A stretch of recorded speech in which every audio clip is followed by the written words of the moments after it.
తెలంగాణ భవన్లో కేటీఆర్ మాట్లాడుతున్నారు. లైవ్ చూద్దాం.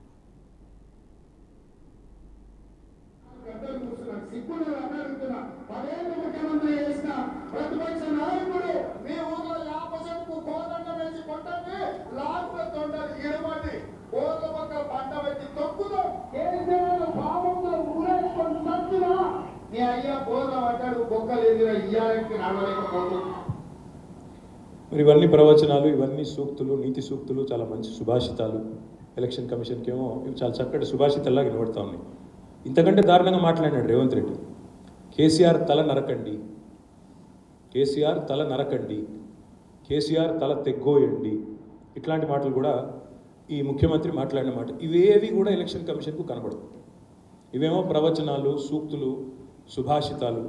కేసీఆర్ గారు రైతుల పక్షాన, నేతన్నల పక్షాన గట్టిగా ఒక మాట మాట్లాడితే ఆయన మీద 48 గంటల బ్యాన్. నేను ఇవాళ ఎలక్షన్ కమిషన్ అడుగుతున్నాను, మీరు బడాబాయి చోటాబాయి కనుసన్నల్లో పనిచేయకపోతే మేము ఇదిగో మొత్తం మీకు ఈ లిస్ట్ కూడా ఇస్తాం.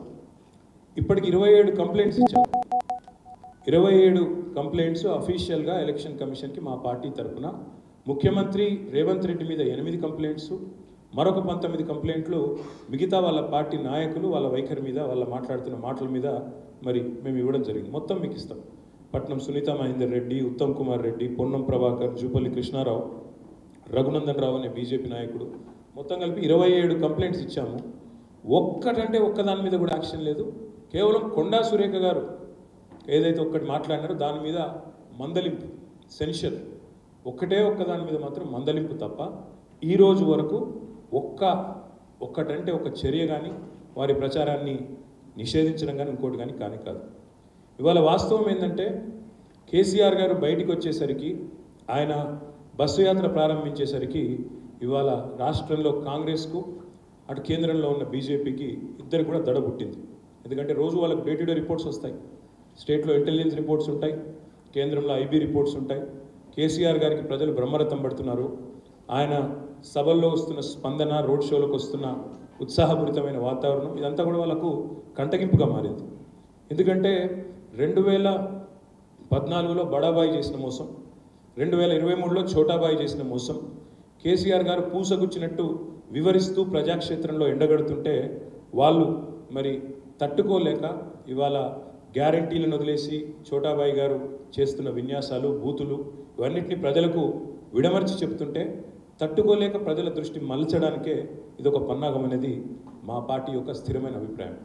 అదేవిధంగా జనస్పందన ఏదైతే కేసీఆర్ గారికి వస్తున్నదో ఇది చూసిన తర్వాత మాత్రం రెండు పార్టీలకు నిద్ర కూడా పట్టడం లేదు.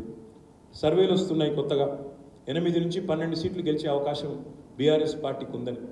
నిన్న మొన్నటి దాకా వీళ్ళిద్దరు ఎగిరెగిరి పడ్డారు, మేము ఒక్క సీటు కూడా గెలవనివ్వం కేసీఆర్ గారిని. కానీ ఎప్పుడైతే కేసీఆర్ గారు బస్సు యాత్ర ప్రారంభమైందో మరి అప్పటి నుంచి వీళ్ళిద్దరిలో కూడా కలవరం ప్రారంభమై బడాబాయి చోటాబాయి ఇద్దరు బదులుకొని, ఇద్దరు కూడబలుకొని ఇవాళ ఎన్నికల వేళ బీఆర్ఎస్ని, మా నాయకుడు కేసీఆర్ గారిని ప్రజల దగ్గరికి వెళ్లకుండా 48 గంటలు ఆపాలనే ప్రయత్నం ఏదైతే చేసినారో ఇది పూర్తిగా అప్రజాస్వామికమైన చర్య. ఇది తప్పకుండా రాష్ట్ర ప్రజలు దీనికి ఓటుతోనే జవాబు చెప్తారని నేను అనుకుంటా ఉన్నాను. मैं अपील भी करना चाहता हूँ हमारे भाइयों को, जितने हमारे भाई है तेलंगाना में, हमारे बहन है, हमें इस बैन का जवाब वोट से देना चाहिए. बैन का जवाब वोट से आप दीजिए. दोनों कांग्रेस और बीजेपी को एक बार आपकी वोट की ताकत फिर से आप दिखाइए. అదే మాదిరిగా ఇన్ని బూతులు ఒకటి కాదు చెప్తే ఇంకా చండాలమైన మాటలు, రేవంత్ రెడ్డి మాటలు మాకు మళ్ళీ దాన్ని ఉటంకించాలంటే కూడా సంస్కారం సిగ్గు అడ్డం వస్తున్నది. గుడ్లు బీకుతా, మెడల పేగులు వేసుకుంటా, మానవ బాంబునైతా అని చెప్పి ఎన్ని ఫిర్యాదులు చేసినా ఇవాళ గోడకు మొరబెట్టుకున్నట్టే ఉంది, గోడకు చెప్పుకున్నట్టే ఉంది తప్ప ఎలక్షన్ కమిషన్ నుంచి మాత్రం స్పందన లేదు, ఏమి లేదు. అదే కేసీఆర్ గారి మీద మాత్రం రాకెట్ వేగంతో అట్లా కంప్లైంట్ పోయిందో లేదో ఇట్లా వెంటనే నిషేధం. అందుకే మరి నేను ఎలక్షన్ కమిషన్ అడుగుతున్నా, ఒకవేళ మీరు స్వతంత్ర సంస్థ అయిన మాట వాస్తవమే అయితే ఎందుకు మోడీ మీద ఇప్పటివరకు చర్యలు లేవు? ఎందుకు మోడీ గారికి నోటీస్ ఇవ్వాలంటే కూడా మీరు ఇంత వనికి చచ్చిపోతున్నారు? ఎందుకు నడ్డా గారికి ఇవ్వాల్సి వస్తున్నది? ఎందుకు రేవంత్ రెడ్డి గారి విషయంలో కూడా మీ గొంతు పెగలడం లేదు అనే మాట వారిని అడుగుతా ఉన్నాం. ఒక్క కేసీఆర్ గారి గొంతు 48 గంటల పాటు నిషేధించవచ్చు, కానీ ఇవాళ కేసీఆర్ తయారు చేసిన నాయకులు గ్రామాన 100 మంది ఉన్నారు, వాళ్ళని మాత్రం మీరు అడ్డుకోలేరు. అదేవిధంగా ఇవన్నింటికి మించి ఇవన్నింటికి మించి ఇంకా మీరు బీజేపీ కాంగ్రెస్ సోషల్ మీడియా చూడండి, వ్యక్తిగత దూషణలు, వ్యక్తిత్వ హననాలు, నోటికొచ్చిన బూతులు ఇవన్నీ కూడా పుంకాలకు కనబడుతున్నాయి. అవేవి కూడా ఎలక్షన్ కమిషన్కి మాత్రం కనబడడం లేదు. అందుకే రాజ్యాంగాన్ని అపహాస్యం చేసే విధంగా ఈరోజు ఎన్నికల కమిషన్ వైఖరి ఉంది.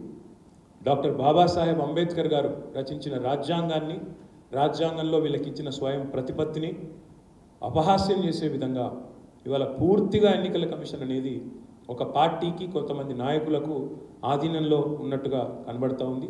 ఇది నేను చెప్పేది తప్పైతే మరి భావోద్వేగపూరితమైన ప్రసంగాలు, మతాల మధ్యన వైషమ్యాలు రెచ్చగొట్టే విధంగా మాట్లాడుతున్న ప్రధానమంత్రి మీద ఎందుకు చర్య తీసుకోవడం లేదు అనే మాట నేను ఎన్నికల కమిషన్ అడుగుతా ఉన్నా, సమాధానం చెప్పాలని చెప్పి కూడా కోరుతా ఉన్నా. ఎన్నికల్లో భారతదేశం ప్రపంచంలోనే అతిపెద్ద ప్రజాస్వామ్య దేశం. అతిపెద్ద ప్రజాస్వామ్య దేశంలో ఎన్నికల కమిషన్ యొక్క ప్రాథమిక బాధ్యత ఫ్రీ అండ్ ఫెయిర్ ఎలక్షన్స్. మరి ఎన్నికలు ఇట్లాగే కొనసాగితే ఇటు ఫ్రీ లేదు, అటు ఫెయిర్ లేదు. ఎందుకంటే మాదేమో ప్రచారాన్ని నిషేధించాలి, మా ప్రత్యర్థులనేమో పట్టపగ్గాలు లేకుండా అచ్చోసిన ఆంబోతుల్లాగా వదిలేయాలి ప్రజల మీదకి. మరి ఇంకోవైపు ఏమో ఫెయిర్ ఎలక్షన్ అంటే ఇది ఏ రకమైన న్యాయం, ఏ రకమైన పారదర్శకమైన ఎన్నిక అవుతుందో తప్పకుండా ప్రజలు కూడా ఆలోచించాలని చెప్పి నేను విజ్ఞప్తి చేస్తా ఉన్నాను. ఈ 48 గంటల బ్యాన్తో మీరు కేసీఆర్ గారిని తాత్కాలికంగా 48 గంటల పాటు ఆపగలరేమో, కానీ దీనివల్ల మీరు చేయగలిగింది కూడా ఏం లేదు. అందుకే నేను రాష్ట్ర ప్రజలకు కూడా చేసే విజ్ఞప్తి, వీళ్ళ అరాచకాలకు, వీళ్ళ ఆధీనంలో పనిచేస్తున్న ఏజెన్సీల అరాచకాలకు అడ్డుకట్ట వేయాలంటే తప్పకుండా ఇస్ బ్యాన్ కా జవాబ్ वोट से दीजिए और